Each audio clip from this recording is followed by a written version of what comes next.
दत्ती से भय क्यों लग रहा है? क्योंकि तैयारी नहीं है। कहाँ जाना है कुछ पता नहीं। जिससे प्यार किया वो ब्लड प्रेशर हाई हो के छोड़ने की तैयारी करवा रहा है, अब डिप्रेशन में हो गया। अरे मरना है, इसे मरना है, आज नहीं तो कल मरना है, ये छोड़ना है, ये दिमाग में बैठा लो, अभी आनंदित हो जाओगे। मरण धर्मा को आप अविनाशी मान के गले लगा रहे हो। अविनाशी से प्यार नहीं किया, यही परेशान। जो करना था वो किया नहीं, जो नहीं करना था वो कर लिया, इसलिए परेशान हो। नहीं, जो करना है वो कर डालो। अगर निर्भय ना हो जाओ तो बताना, संबंध प्रभु से स्वीकार कर लो, छाती चौड़ी करके डोलोगे। सच्ची कह रहे हैं। जीवन मरण यश अपयश हानि लाभ सब विधि हाथ, हमें क्या करना चाहिए? भजन भजन करके जीवन मरण के चक्र को रोक देना चाहिए, विधि के विधान को पलट देना चाहिए। हम मनुष्य हैं, हम भगवान को अधीन कर सकते हैं, तो विधि का विधान क्या चीज होता है?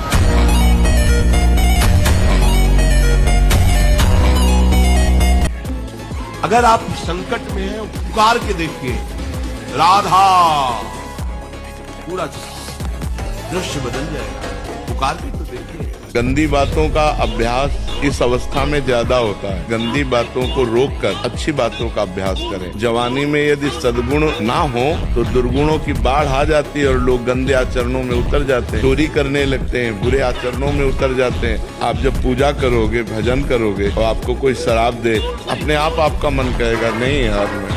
और अगर आप पूजा भजन नहीं करते तो आपके अंदर उद्दंडता रहेगी, फिर पार्टी ज्वाइन होगा, शराब, मांस, बेविचार, ये गंदी बातें रहेंगी। बाल्यावस्था से अच्छे गुणों की तरफ चलना चाहिए, बुराइयों का त्याग करना चाहिए। अंदर वाली बात आपकी मजबूत होनी चाहिए, तो अंदर नाम जप करो, अंदर सद्गुणों को बढ़ाओ, बुराइयों का त्याग करो। ये मनुष्य जीवन का लक्ष्य है।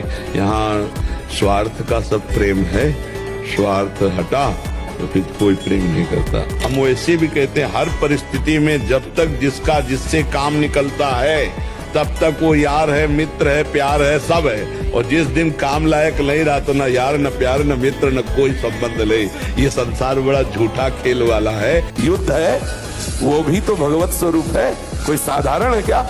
मन इंद्रियाणाम मनश्चास्मि। योद्धा तभी आनंदित होता है जब जोड़ का योद्धा होता है। अगर ममई वांसो तो तू सच्चिदानंद प्रभु का अंश है। तो वही कह रहे हैं कि इंद्रियों में मन मैं हूं, बराबर का जोड़ है, कोई खिलवाड़ थोड़ी है। और ये कायर पुरुष घबरा के भागता है, योद्धा ताल ठोकता है। कितने खाली हो आप, जरा विचार करो। इस पूर्णा होना बात अलग है, आप उसमें डूब गए, आप उसकी चेष्टा में आ गए, मतलब कितना अंतराय है आपके भजन में। बातें बनाने से नहीं बनेगी बात। आपको इतना समय कैसे मिला? क्यों आपको इतना मनन करा रहा है कि आप बाहर देख लो, आप वो चेष्टा कर लो, आपको इतना समय मतलब हमारे स्वभाव में हारना नहीं है। बचपन से हारना स्वभाव हमारा, डरना और हारना ये दो हमारे स्वभाव में, चाहे अभी काट डाले जाए। हमारा कर्म ही होता, कोई हमको परेशान नहीं कर सकता। कोई देवता, कोई भूत, कोई प्रेत, कोई पितर, ये बात गांठ बांध लो, कोई तांत्रिक, कोई सिद्ध। यदि मेरा कर्म गलत नहीं है तो विश्व ब्रह्मांड में किसी की ताकत नहीं है जो हमको दंड दे सके। 3 वर्ष में भगवत प्राप्ति कर सकते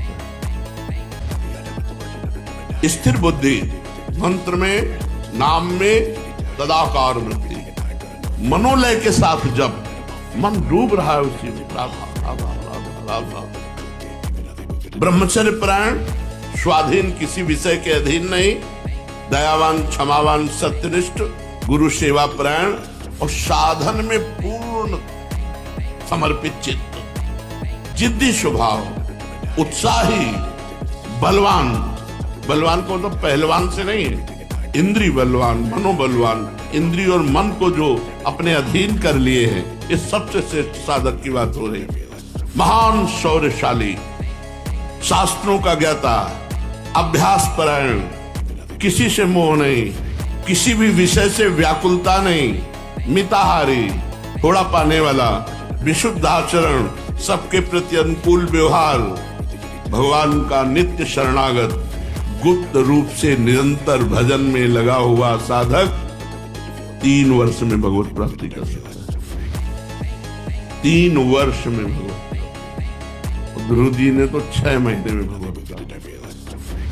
तो आप प्रयत्नशील रहें, ऐसा नहीं कि जन्म जन्मांतरों ब्रह्मचर्य में ऐसी स्मृति होती है कि जैसे अपने डायलिसिस होता है बतरे दिन तो, और दवाइयां बहुत खानी पड़ती है, तो उससे कुछ विक्षेप पड़ा है। नहीं तो अगर हम 35 वर्ष कभी कोई महात्मा ने एक शब्द बोला तो आज भी हमारे सामने वैसे ही रखा है। ब्रह्मचर्य में इतनी सामर्थ्य, इतनी स्मृति है कि जिस श्लोक को एक बार पढ़ लो वो श्लोक बैठ जाएगा दिमाग, क्योंकि स्मृति उसमें पावर।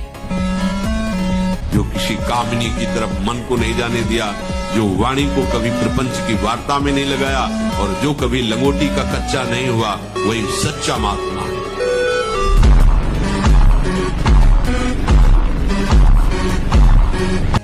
थोड़ा 10-20 वर्ष ब्रह्मचर्य रहो, फिर आप देखो कैसा आनंद आता है। कोई भी सर्दी, गर्मी, बरसात, मान, अपमान, दुख, सुख छू नहीं पाता। हर कष्ट को सहने की सामर्थ्य ब्रह्मचारी के अंदर होती है। आपको जो सत्संग में सूत्र मिले, शास्त्रों में सूत्र मिले, उनको पहले हजम करो, पचाओ, बमन मत कर दो। आज सत्संग में सुना ये बहुत अच्छी बात रही हो, बताया, हंसी गई बात। अगर उसे रोके रहते तो हृदय में हलचल पैदा कर देती वो बात, और आपके हृदय को उस वस्तु तक पहुंचाने की वो कार्य करती। गुप्त रहो, चुप रहो। जो सूत्र मिले शास्त्र में, सत्संग में, संतों से, किसी से कहो भी मत कि आज सत्संग में बड़े जोर की ये बात मिली नहीं, उसे पहले बैठा लो, उसे पचाओ, उसको आचरण में उतारो, उसका साक्षात्कार करो, फिर आप बोलो, कोई परेशानी नहीं। भजन और बढ़ाओ, निरंतर नाम जपने का अभ्यास करो। भोजन के समय सारी चिंताओं को छोड़ो, आनंदमय होकर प्रसाद भगवत भाव से पाओ। वो भोजन ऐसी बुद्धि पैदा करेगा, आप आनंदित हो। जब मनाया मुझ उठाया, जब मनाया, कैसी कैसी पशुता है, चिड़िया की तरह चुनते रहते हैं। अरे एक बार, 2 बार, 3 बार एक अपने भोजन का समय निश्चित करो। थोड़ा शांति से बैठकर भगवत भाव में आकर तब भोजन पाओ। वैसे ही आपका भाव बनेगा जैसा भोजन आपका है। पाते समय जिन भावों से आप युक्त हैं, लोग चिंतित रहते, परेशान रहते। क्यों?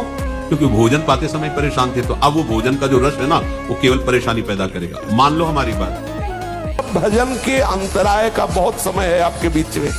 आप अव्याव्रत भजनात् में नहीं हो, फिर रौंद डालो मन की वासना को। राधा राधा राधा राधा राधा सुनो ही मत वो जो कह रहा है, राधा राधा। अपनी बात सुनाओ, देखो अगर अधीन ना हो जाए तो कहना, लेकिन राधा राधा बस हम सुनने में लग गए, देखने में लग गए, चेष्टा में लगे, बोले अरे नाम का कोई प्रभाव नहीं आ रहा। उपासक को सांसारिक विनोद भरी बातें सुनकर हंसने का शौक नहीं होता। चलो अब ये प्रोग्राम देखते हैं जिससे हंसी आ जाए, जिससे हंसना स्वास्थ्य के लिए लाभदायक है। उपासक की वृत्ति नहीं, ये तो जगत में ऐसा होगा, लेकिन भगत में ऐसा नहीं होता। उदासीन अति रही गुसाई, अंदर एक उदासीपन छा जाता है। जब तक प्रीतम मिले नहीं, तब तक वो उदासी हृदय में और बाहर भी अनुभव में आनी चाहिए। बहुत बड़ी से बड़ी सुख सामग्री प्राप्त होने पर कोई हर्ष नहीं, बड़ी से बड़ी सुख सामग्री नष्ट होने पर कोई शोक नहीं। इसे उदासीनता। नियम लो आज से, चाहे कुछ हो जाए अपने हाथ को कंट्रोल में रखना, चाहे कुछ भी हो जाए, चाहे जितना मन परेशान करे, जीत जाओगे अगर नियम ले लोगे। चेतना में सारे कष्ट होते हैं।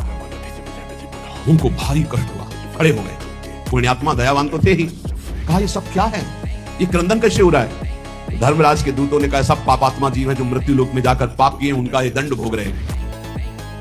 खड़े हो गए, उनकी सांस इतना भारी कष्ट दिया जा रहा है। जे भी वो वहां खड़े हुए तो सब रोना बंद हो गया। राजा ने दृष्टि डाली, सब शांत हो गए। न कोई मारा जा रहा है, न कोई काटा जा रहा है, सब लोग, यमदूत भी रुक गए, सब ऐसे।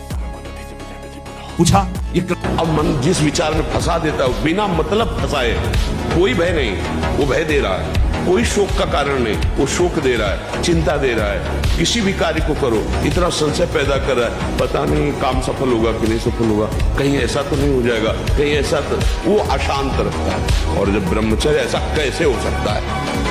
यदि एक बार ऐसा हुआ तो 1000 बार मैं प्रयास करूंगा और इस पर विजय। वो मतलब जिद्दी स्वभाव, एक निष्ठा उसी से आती है, उसी से नहीं। अगर आपने किसी भी देवी देवता का निमित्त बनाकर पशु की हत्या की है, तो उस हत्या का अपराध आपको भोगना पड़ेगा। कोई देवी देवता हत्या से प्रसन्न नहीं होते। देवी देवता प्रसन्न होते हैं कि हम फलों की बलि देंगे, हम उपवास करें, उनके लिए तप सहे, उनके लिए कष्ट सहे। अन्न का गला उतारने में, पशु पक्षियों को, अबोध जीवों को मारने में कौन सी देवी प्रसन्न हो जाएंगी? वो जगत जननी है, जगदम्बा है, अन्नपूर्णा है, विश्व का भरण पोषण करने वाली। वो ये मूर्ख लोग हैं जो ऐसा समझते हैं कि देवी खून पीती। देवी खून पीती है उनका जो जगत में हाहाकार मचा करके सीधे सरल लोगों की हत्या करते हैं, उनका खून पीती है। जैसे महिषासुर शुंभ काट करके इनको चला दिया। वो माँ विकराल अपने ही पुत्र को इसलिए मार रही कि तू लाखों के नाश करता है, इसलिए तेरा नाश करूंगी। तो यद्यपि माँ जगत जननी ये छोटे छोटे बकरे पशुओं की हत्या से माँ प्रसन्न होने वाली नहीं। ये दुष्ट लोग हैं, ये मूर्ख लोग हैं जो इस बात को नहीं समझते हैं। अपनी दुष्टता को काबू में करो। किसी जीव की हत्या से कभी परमात्मा प्रसन्न नहीं होता। वो माँ रूप में परमात्मा हो, वो शिव रूप में परमात्मा हो, राम रूप में परमात्मा हो, वो किसी भी रूप में, वो एक ही परम तत्व परमात्मा है, दूसरा कोई नहीं है। इसलिए अगर कोई कहता है कि बिना इसके उपासना सिद्ध नहीं होती, तो रामकृष्ण परमहंस जी ने कब बलि दी? आप विचार करके दीजिए। और साक्षात काली माँ उनसे बात करती थी। इनके जैसा कौन होगा? मतलब नहीं। अगर आपने किसी भी देवी देवता का निमित्त बनाकर पशु की हत्या की है, तो उस हत्या का अपराध आपको भोगना पड़ेगा।